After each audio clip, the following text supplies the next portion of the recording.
you are concerned about what's going on in their day-to-day life. Now, some of them may not open up to you, but you have to be consistent. You have to be persistent. You don't have to be nagging, but you have to be persistent and consistent, meaning bring them to the table. Ask them. That first time they may not respond, but keep asking. Keep showing them that you are concerned about what's going on in their lives.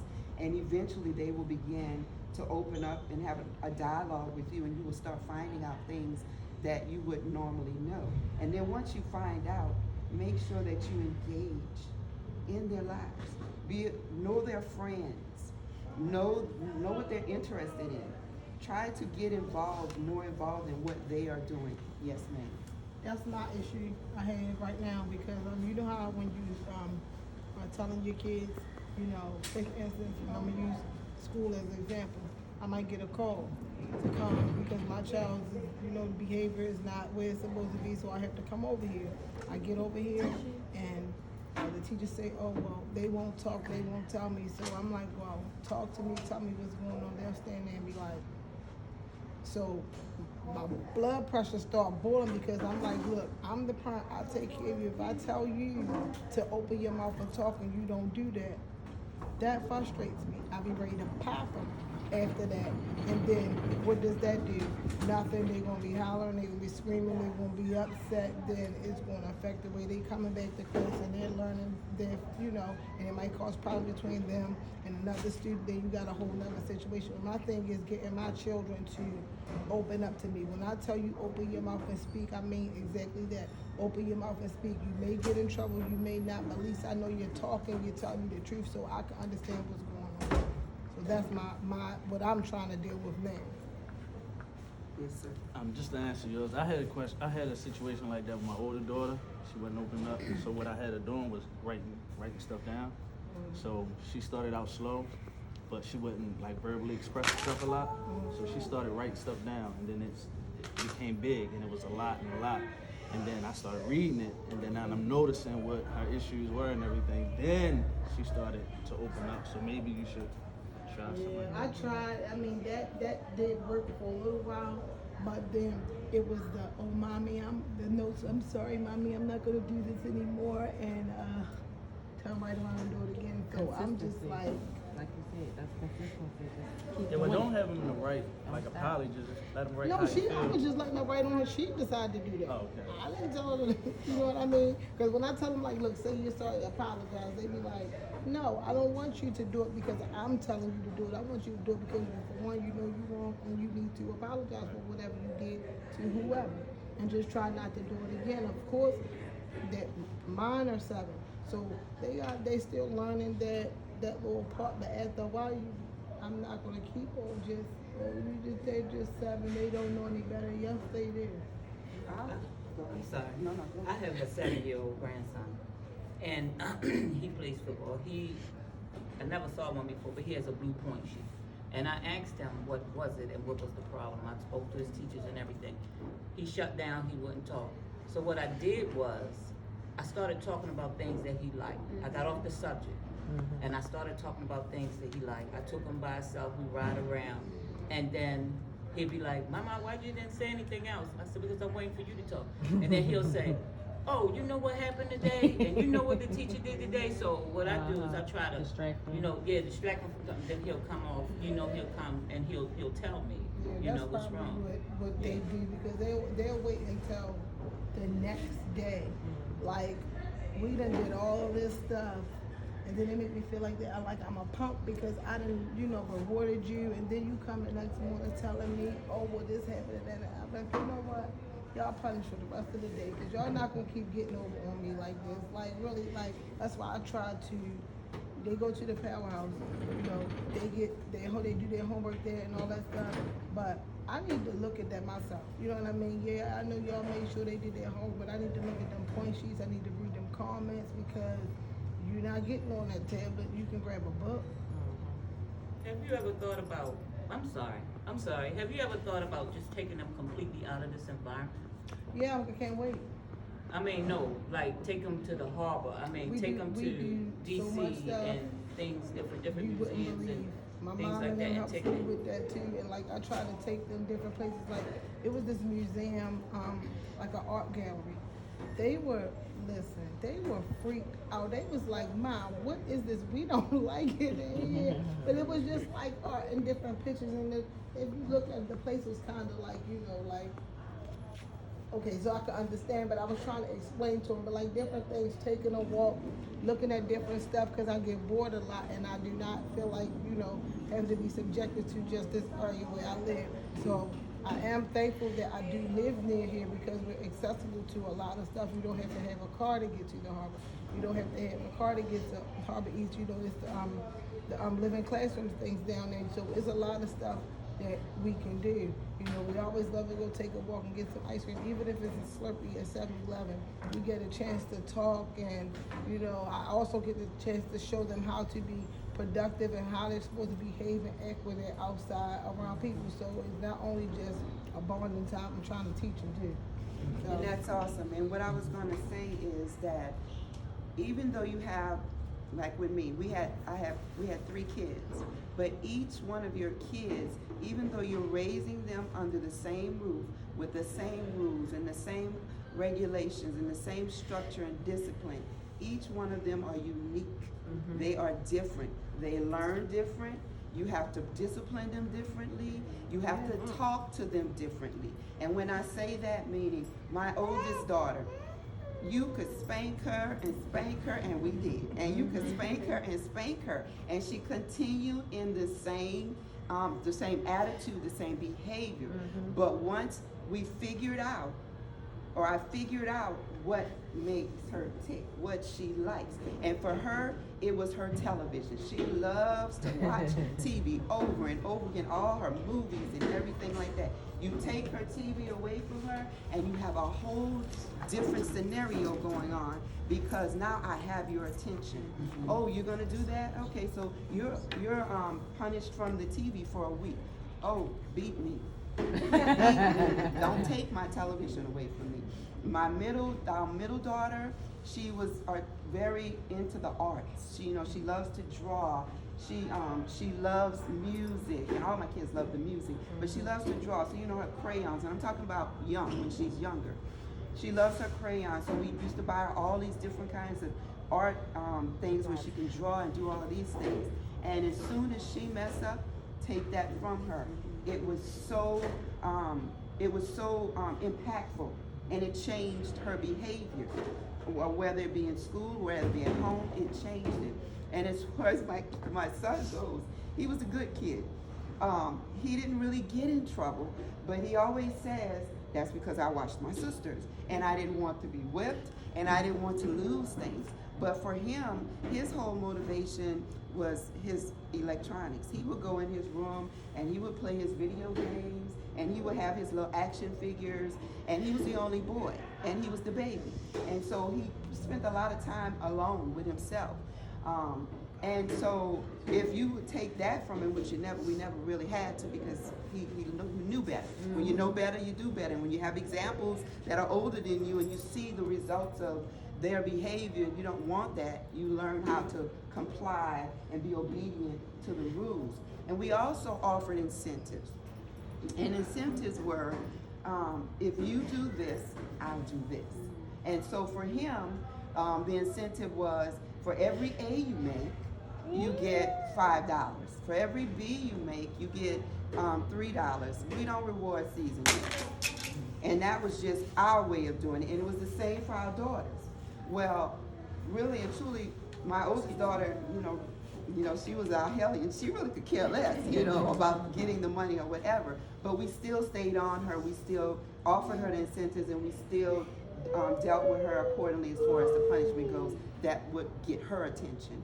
And sometimes when you offer kids incentives, and you know what they like, and God will guide you. Because you as parents, you know your kids' giftings, and you know their talents. And you also know the things that mean something to them and the things that don't mean something to them. And so for your kids, one of them not beating, but spanking them or disciplining them may yield you results. But for some of them, it may not. So they fraternal twins. So one of them is like your daughter, I gotta find something else for her because she don't care about that beat and she don't care if you take something from her. She gonna be like, okay, I'll just wait till next week. I know I'll get it back. But then the other one, she's a little bit more timid. You gotta watch her though because she's a little sneaky one. You're gonna just know that she did it, but you're not gonna hear it, man. Mhm.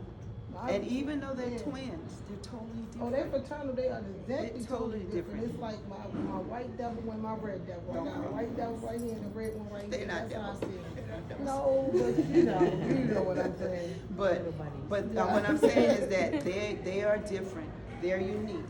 They're special. They all have an anointing and a gifting on their lives, and they are put here on this earth to make a difference. And so, a lot of times, even though we see what we see, we have to start speaking what we want to see. Yeah. Because when you speak on their lives, there's power in the power. There's life and death in the power of the tongue. And so sometimes you speak certain things into the lives of your kids. So you have to be careful with that. If you get upset with them, or you get upset with any of them, and we've all been there.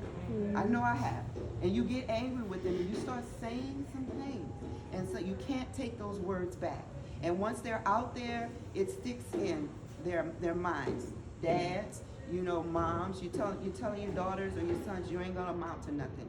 If you're in a relationship and you're not with the biological parent, you're gonna be just like your daddy. You're gonna be just like your mama. You don't want to instill that in them. They are individuals. They are totally different from you, from their other parent, from their siblings. And so what you want to do is start speaking and praying what you want to see in their lives, and believing that they are going to change because of what you're constantly inputting in them. Don't get weary.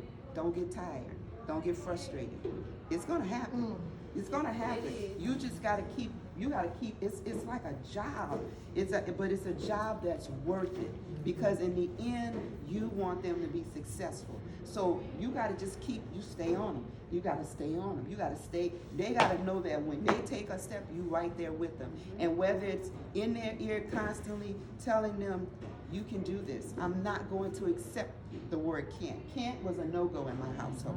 I don't want to hear about can't, because now you're telling me that you are refusing to attempt to do something because you have put it in your mind that you can't. There's no such thing as you can't do something. Whatever you put your mind to do, you can achieve it if you work hard at it. But that is something that has to be instilled in them, because honestly, a lot of times our kids are being told maybe something different in school, maybe something different by their peers, maybe something different by their coaches. You cannot let anyone speak negative or have toxic relationships with your kids to the point where their self-esteem and their belief system within themselves is challenged and is knocked down. You have to continue to build them up. You have to be their corner man, their corner woman. When they come from school, and the school and people at the school and their friends and whatever situations are beating them up, you have to be that corner man or woman that they come to and say, this is what happened. And maybe I shouldn't have done this, and maybe I shouldn't have done that. But it takes time to develop that relationship. And this is what I did. So what do you think I should have done? And instead of beating them down, say, well, I think you should have handled the situation a little bit different. Maybe you should have done X, Y, and Z.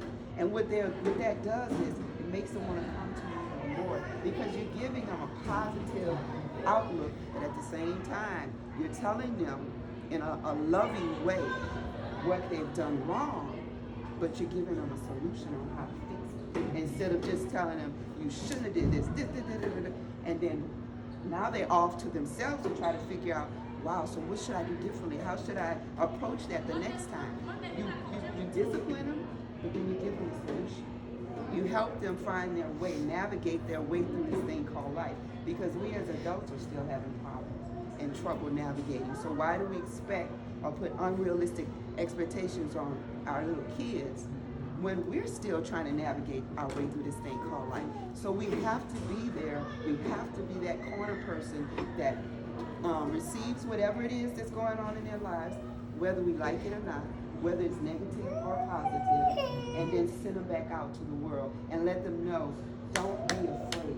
Don't be afraid to engage in these things. Don't be afraid to attempt at something. Only thing that can happen is that you fail. And if you fail, that means that that's not your gifting. That is not the area that God has gifted you in. So go try something else, but don't quit. Quit is another word that was not allowed in my house. We're not going to quit at anything. If you say you want to do something, and then you get into it and we pay for it, or we just put our time into it, and you decide this is not for me, you're not quitting. You're gonna follow. You're gonna complete this task, and then at the end of it, we won't do it again. But what you have to understand is whatever course you set in life, you have to learn how not to be a quitter. Because if that's the case, if we allow our kids to quit every time they start something and then they realize this is not for me, they're gonna be quitting their whole life. They go to a job, the job doesn't work out, they don't like the boss tells them something they don't like, I quit. They're gonna quit all the way through life. They're gonna quit on relationships. They're gonna quit on if they get married and things don't work out in the marriage, they quit. You have to develop in them this attitude that I'm gonna stay the course. And once I complete this course, I know that I'm not gonna get on this course again because it's not for me. This is not for me. But don't let them quit. Also, the R in parent. I say be there when they need you and even when you think they don't need you, because the truth of the matter is our children always need us. And I think we kind of hit on that as well. A lot of times we get so frustrated with our kids, and sometimes our kids lead us to believe that they got it.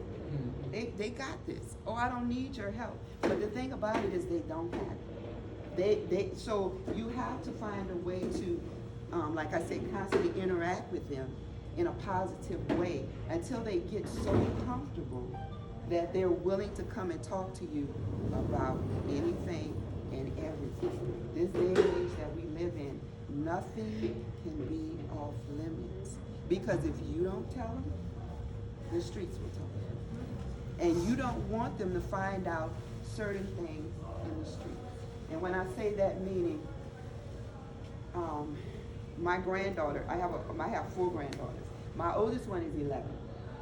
And she lived with us most of her life, her and her mom, my oldest daughter.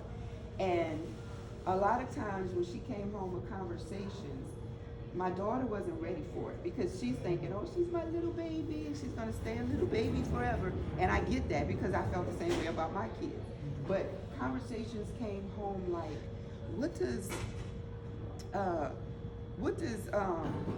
do babies come about? This girl said she gave a boy a bee job. These are 5 and 6 and 7-year-olds. And so my daughter is like, oh my God, what in the world are 5 and 6 and 7-year-olds doing talking about sex? But that's the world we live in now. It's on TV, it's everywhere you go, it's sensationalized, it's people make it the norm. So it's okay. I'm not judging anybody. What I'm saying is you have to tell them when that time comes, when they come to you with questions, because at that age a lot of them don't have a clue. They're just listening to what they're hearing out there and they're bringing it to you, and they should bring it to you. But you have to not be fearful of having these conversations. I was not fearful. My daughter and I, we sat down and we had the conversation with that 5-year-old, and then at 6-year-old, and then at 7.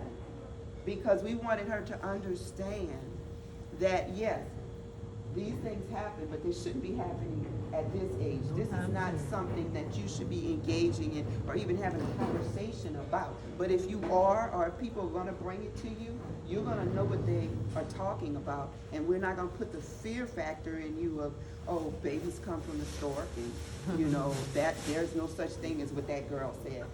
We're not going to be descriptive and go into grave detail, but we are going to let you understand and know that, yes, these things happen, but they should be happening in marriage. However you choose to raise your kid. Some people allow their kids to date.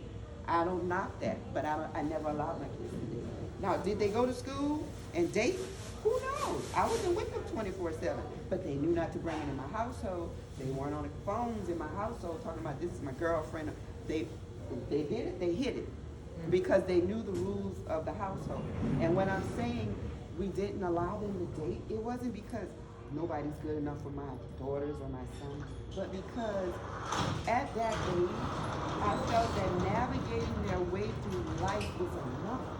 And adding on emotional relationships, boyfriend and girlfriend. I'm in a marriage. I'm trying to navigate myself through my marriage at that time. And I know the emotional ups and downs I'm going through. Why would I want my kid who's trying to navigate their way through their education, trying to get through the next steps in their life so that they can move on to whatever it is, whatever plan God has for them? Why do I want to add the stresses of an emotional relationship with a boy or girl? And now here they are brokenhearted because it didn't work out. Now it affects their schoolwork, it affects whatever other extracurricular activities they're in. Now they're walking around school and they see Johnny or Susie with somebody else, and now that's affecting their psyche because of what's wrong with me. Why did they break up with me? Why wasn't I good enough? Who wants their kid to have to go through that? I didn't. And so we made a conscious choice that we're not gonna do that. Your job is school. Your job is to be successful in school so that you can go on to the next level of your life, whatever that is. Now, once you finish school and you give me my diploma, you can date whoever and do whatever you want. But what you need to understand is right now, this is your focus. This is the most important thing for you. We're not going to do this, and we're going to try our best not to do this, and there's not any judgment here. But we don't want you to be a teenage parent.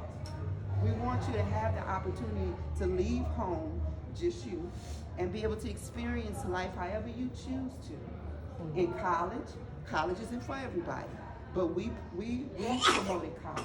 We promoted earning your own way through college, meaning whatever you do these next 12